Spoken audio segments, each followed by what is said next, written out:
मात्रे कामगार संघटनेचा पुंडलिक मात्रे कामगार संघटनेचा सुमित अल्को कंपनीचं करायचं काय? पगार आमच्या हक्काचा, पगार आमच्या हक्काचा. कोण म्हणतात देणार नाही, कोण म्हणतात देणार नाही. दीपेशजी मात्र अब आगे बढ़ो, हम तुम्हारे साथ हैं. दीपेशजी मात्र अब आगे बढ़ो, हम तुम्हारे साथ हैं.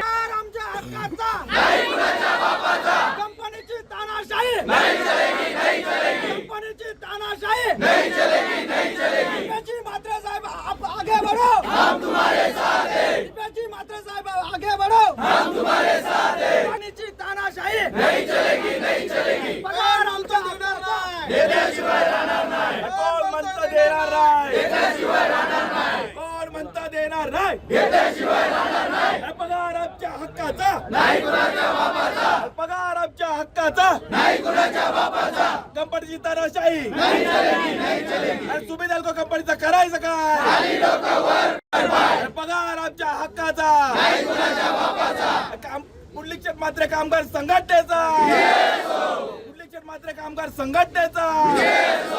कामाचे बाथरूमला गेलं तरी बाथरूमला गेलं तरी नोटीस, उशिरा आले तरी नोटीस. आता आई जर घरी कोणाच्या वारला असेल तर बोलतो फोटो काढून पाठवा. एवढं सर्व रूल लावलाय आणि पगार टाइमवर नाही. रूल दुनियाभराचे आहेत पण पगार नाही. पगार टाइमवर नाही. मी तुमच्या पाठीशी उभा आहे. काय कोणाची हिंमत आहे का इथं तुम्हाला काढायची?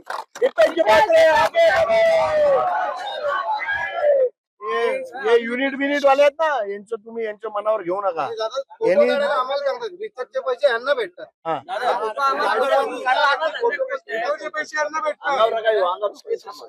फोटो काढतात, आक्षेप घेतलेले तुम्ही आमचे फोटो का काढता? हे लोक या लोकांना सांगतात की तुम्ही लेडीजचे फोटो काढा. लेडीज की हे महानगरपालिकेचे कामगार आहे, कर्मचारी. याच्यामध्ये कुठे काही दिसतच नाहीये. हे एवढ्याशा छोट्या अक्षरामध्ये वरती लिहिलेलं आहे. उद्या जर समजा कोणी विचारलं तर हे लोक काय हे माझ्याकडे राहू दे. हमने कंपनी को 1 महीने का 1.5 महीने का टाइम भी दिया था. कंपनी बरोबर आपलं बोलणं झालं होतं. मीटिंगला तुम्ही सगळे होते. तेव्हा मीटिंग मध्ये साहेब ठरलं की 10 तारखेच्या सुप्रीम कोर्टाच्या गाईडलाईन्स आहे 7 तारखेला पगार झाला पाहिजे, 7 तारखेच्या आतमध्ये. आपण ठरवलं नाही चला ठीक आहे हरकत नाही, 10 तारखेपर्यंत तरी पगार आपण केला पाहिजे. पण साहेब आम्ही तेही सोडलं. आम्ही 15 तारखेपर्यंत वाट बघितली की 15 तारखेपर्यंत तरी पगार व्हायला पाहिजे. यांचे सुपरवायझर, युनिट ऑफिसर सगळे सांगतात आता होईल, उद्या होईल. पण कंपनीची काही रिस्पॉन्सिबिलिटी साहेब आहे का नाही? कल्याण डोंबिवली महानगरपालिकेची तर आहेच, पण मेन रिस्पॉन्सिबिलिटी तर कंपनीची आहे ना. की त्यांनी कामगारांची आज अपरिहार्यता होती. 17 तारीख झाली तरी कामगारांच्या अकाउंटवर सुमित एल्को प्लास कंपनीचा पगार पडला नव्हता. या संदर्भात त्यांनी गेल्या महिन्यामध्ये आश्वस्त केलं होतं की सुमित एल्को प्लास कंपनीच्या माध्यमातून दर 10 तारखेच्या आत आपल्या कर्मचाऱ्यांचा पगार होईल, पण तो काही झाला नाही. त्या संदर्भात आज आयुक्त साहेब असतील, कोकरे साहेब असतील यांच्याशी चर्चा केल्यानंतर सुमित एल्को प्लास कंपनी आजच कर्मचाऱ्यांचा सर्व पगार करण्याचं आश्वासन आम्हाला दिलेलं आहे. 1 वाजल्यापासून सर्व कर्मचाऱ्यांचे पगार पडायला चालू होतील. पुढच्या महिन्यापासून प्रत्येक कर्मचाऱ्याचा पगार आज 10 तारखेच्या आत झाला पाहिजे असं आश्वासन त्यांनी आम्हाला दिलेलं आहे. आणि नाही झालं तर पुढे देखील हे काम बंद आम्ही करणार आणि जे घनकचऱ्याच्या गाड्या आहेत ते बाहेर पडू देणार नाही. याचं कारण तुम्हाला सांगतो की आमचे जे कर्मचारी आहेत ते 10 तारखेच्या नंतर पगार झाल्यानंतर शाळेची फीज असते, त्यांच्या घराचे रेंटचे पैसे द्यायचे असतात, EMI द्यायचे असतात. हे सगळे पैसे ते देऊ शकत नाही ना. त्यांची पण मजबुरी आहे. उद्या त्यांच्या घरी गुढीपाडवा आहे, त्यांच्या घरच्या गुढीपाडव्याला जर त्यांना आपण पगार देणार नसू तर ही सुमित एल्को प्लासचं अपयश आहे ना. म्हणून आज आम्ही इथे आलेलो आहे. सगळे अधिकारी देखील पॉझिटिव्हली आपल्याला मदत करतायत आणि कर्मचारी देखील काम करण्यासाठी तयार आहेत. पण त्यांचा पगार वेळेवर व्हावा एवढीच त्यांची इच्छा आहे. प्रत्येक वेळेला आपण पाहिलं तर 2-3 महिने या ठिकाणी काम बंद आंदोलन होतं. त्यानंतर दुसऱ्यांना पगार देतो.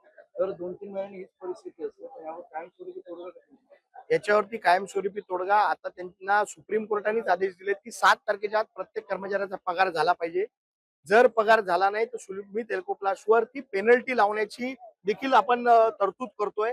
जेणेकरून पगार जर नाही झाला, जसा कर्मचारी उशिरा आला की तुम्ही त्याला पेनल्टी लावता ना, कर्मचारी उशिरा 1 दिवस नाही आला तर त्याचा पगार कट करता. तसाच जर सुमित एल्को प्लासने पुढच्या महिन्यापासून जर पगार दिला नाही तर त्यांना देखील दर दिवसाची पेनल्टी कल्याण डोंबिवली महानगरपालिकेच्या माध्यमातून लावण्यात येईल. महापालिकेच्या वतीने ठेकेदारांचे पेमेंट लवकर नाही, ठेकेदार महापालिकेच्या याच्यामध्ये कोणतीही चूक नाही. फेब्रुवारीचं बिल त्यांनी आता सबमिट केलंय. फेब्रुवारी आणि जानेवारीचं बिल सुमित एर्कोप्लास्टने आता सबमिट केलंय या महिन्यामध्ये. त्यांना पण कळलं पाहिजे ना. आणि महापालिकेची जबाबदारी नाही की बिल दिल्यावरती पगार दिला पाहिजे. ही कंपनीची जबाबदारी आहे की त्यांनी 3-3 महिने पगार द्यायची त्यांच्याकडे तरतूद पाहिजे आणि त्यांनी कर्मचाऱ्यांचा पगार दिला पाहिजे.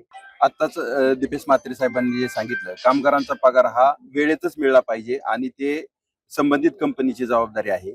महापालिकेला त्यांच्याकडून बिल उशिरा प्राप्त झाल्यामुळे त्यांच्याकडूनच उशीर झालाय.